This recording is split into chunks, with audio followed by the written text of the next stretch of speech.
turn on the. I was like, this nigga here. But in my mind, my heart be shaking and shit. But I just be like, I'm a thug. Wow. Like, but he pushed, and I think that you're looking for those things because that's really, if you're gonna spend the rest of your life with someone, you want someone who's going to challenge every aspect of you. There are days that me and John.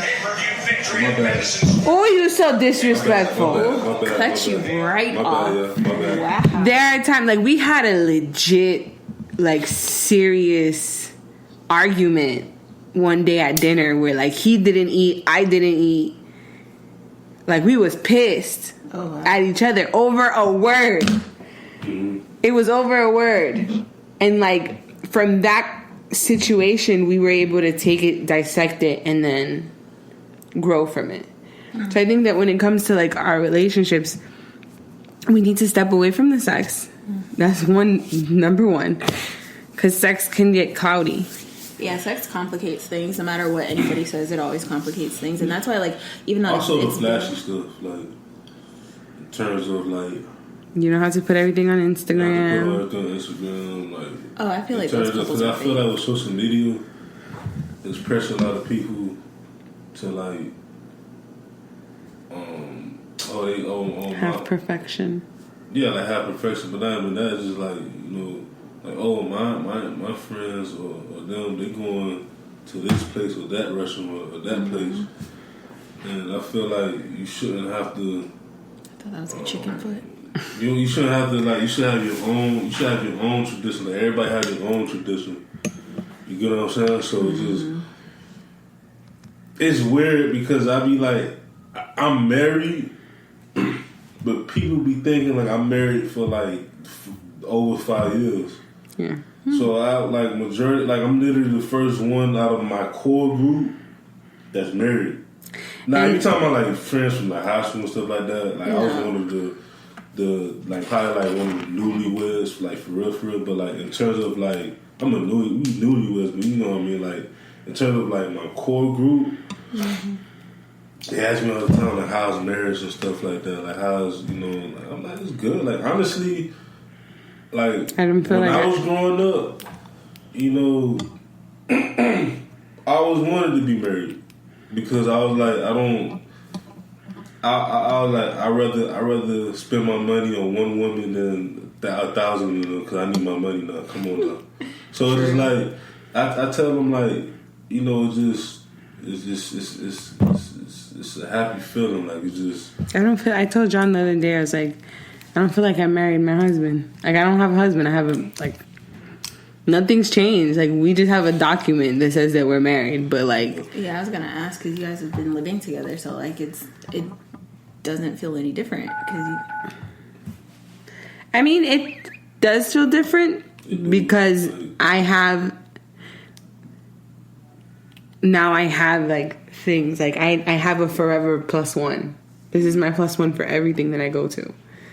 You know, I have to anything that I do now. I don't have to, but because I respect him, I run it by him. Oh, I'm looking at this new job. I'm doing this. I'm doing that. Like, because this is my partner now. And you have someone who represents you. So yeah. Like, I be watching like Stephen A. Smith and stuff on ESPN. So like whenever like a player or coach, like whenever their wife come out and talk about like stand up for them, and then like, you know, Stephen A. he be like, see, that's love right there. Yeah. Like that's how it's supposed to be, and vice versa. But that's like we say that all the time. Like we look at couples like Aisha and Stefan, and you look at like LeBron and Savannah. Like you look at Jay and Beyonce. Like these are individuals who like you see one, you see the other, but they have their own separate lives. So like I'm with John, but John has his own life and I have my own life. But when we're together, we're a unit. Right. So for me, like I got married. I have a paper. I have a ring. You know, I've officially changed my last name. I am now. I was about to ask. Yeah, I'm now Fleet Mobley. Oh, you hyphenated? I have my last name Fleet. Yeah. Is my middle name. Oh, yeah, and then my best friends, before we close it up, that was, they sing and shit. So, but they was like, man, like John, you lucky because like you and Sadiri, y'all mash, y'all fucking, y'all nerds, y'all love to read, y'all have actual conversations and stuff. Mm-hmm. And like I told him, like I was there at one point before I met her, like. You have to be patient. Yeah, and it sucks when you say it because a lot of people are like, oh, patience. I'm always patient. I be like that too. When I be seeing people making 6 figures and shit, I'm like, nigga, I'm trying to. Yeah, I mean, everything comes in its own time. Yeah. Like, and everybody's life is different. So, like, y'all met in, 2015-ish? Mm-hmm. And then, like, who knows when I meet my Prince Charming? It might be this year, it might be next year. Mm-hmm. So, everything, it comes when it's supposed to. I've always said that. I was like, God knows we are so impatient, but sometimes we got to realize that, like, God knows what he's doing. Mm-hmm. And whatever test he's putting us through is a test that he wants to put us through. We don't know what's going to happen. Like, with me, I want a kid. I want to be pregnant so bad, and I can't. And to watch every other person around me get pregnant and have their kids, does it make me jealous? Yeah. Do I wish I could do that? Yeah. But I know when my blessing comes, I'm going to get to it. I'm going to appreciate it more. Mm-hmm. Because I know the journey that it took me to get there. Yep. So, like, when I met John, I wasn't expecting John. I met him on Tinder, and I was like, this nigga just wants sex, like the rest of them. Yep. And then this one conversation turned into a month of conversating. And that one conversation and that month turned into endless conversations in the car. And that conversation turned into, let's be boyfriend and girlfriend. His mom thought we were dating before we even started dating. My mom thought I hid her.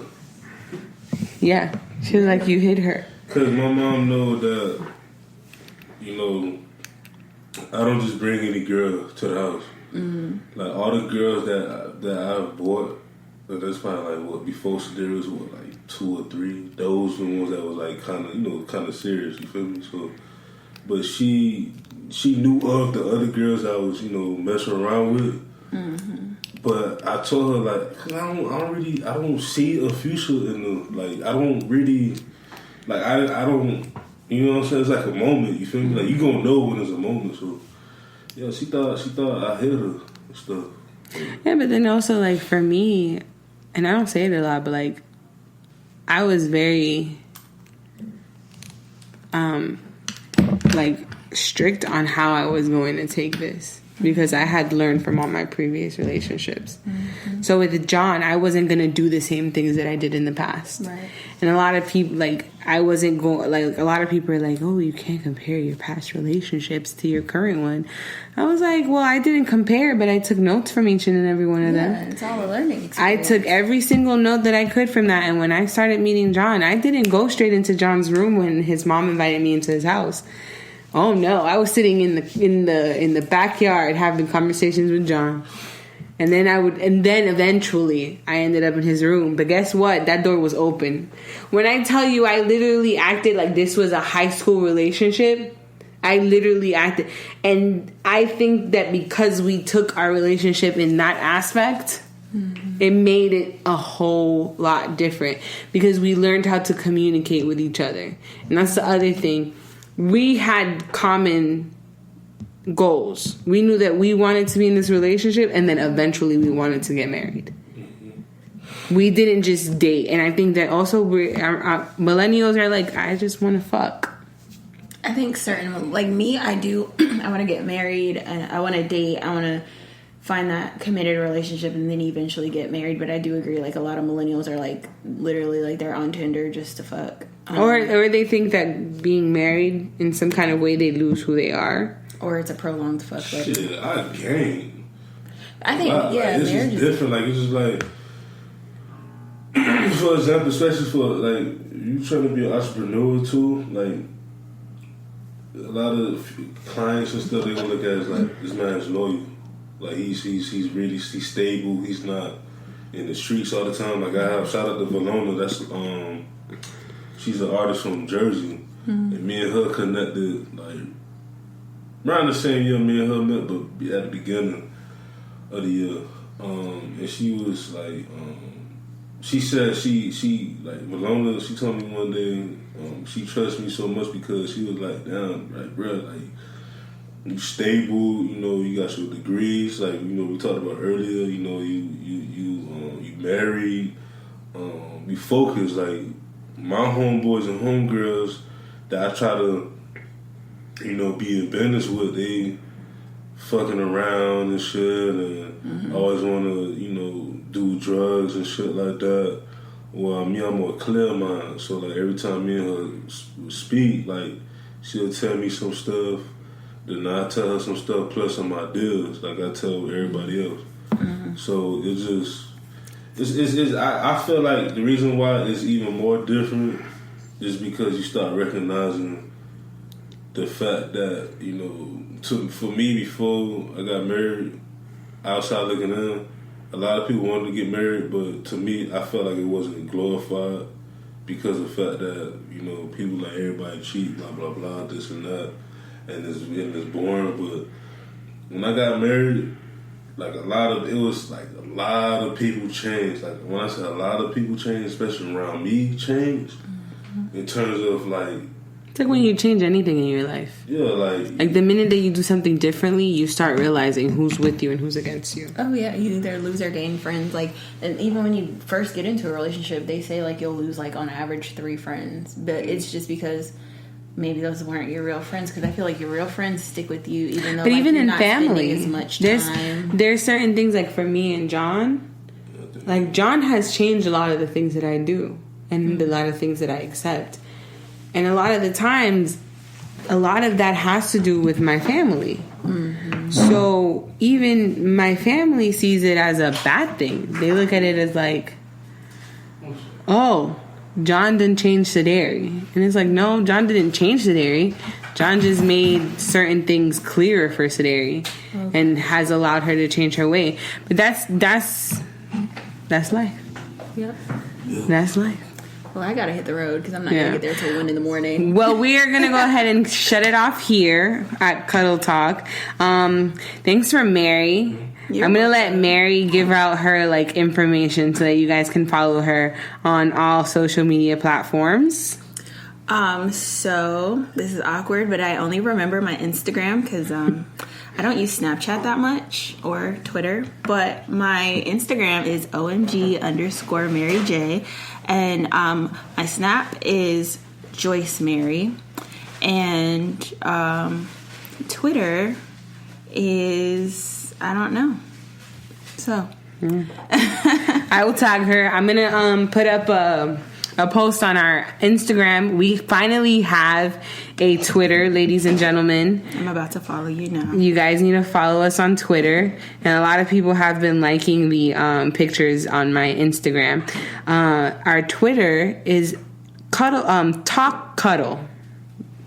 So it's Cuddle Talk, but backwards. That's our Twitter account. I'm still trying to figure out how to start this Snapchat. We still have our Cuddle Talk on Instagram. And we're going to try and do more episodes. We're going to try and bring out more episodes on Saturdays for you guys. With me and John have been talking about a lot, like doing reviews of like food and video and TVs and things like that. But we also plan on bringing on more guests. So yeah, follow us on Twitter, Instagram. You can always follow me on Twitter, Instagram, and Snapchat. And John, you know, he has other podcasts that you can also listen to if you feel like it. I only have one that's besides Cuddle Talk, the sports business music. And then when me and Mary start our podcast, we'll let you guys know. Oh my God, we need to start it now. So sorry. It's 90 episodes, so you can binge watch. Binge listen. I'm trying to get the videos in, especially with Cuddle Talk too. I'm trying to incorporate more videos and stuff too as well. But yeah, just support both podcasters and everything. Yes, and keep a lookout for more episodes. And also send us any messages on Instagram, Facebook. Snapchat, well, not Snapchat, but Twitter, of anything that you guys suggest that we do, like anything that you want to hear us talk about. We are trying to get a YouTube channel started to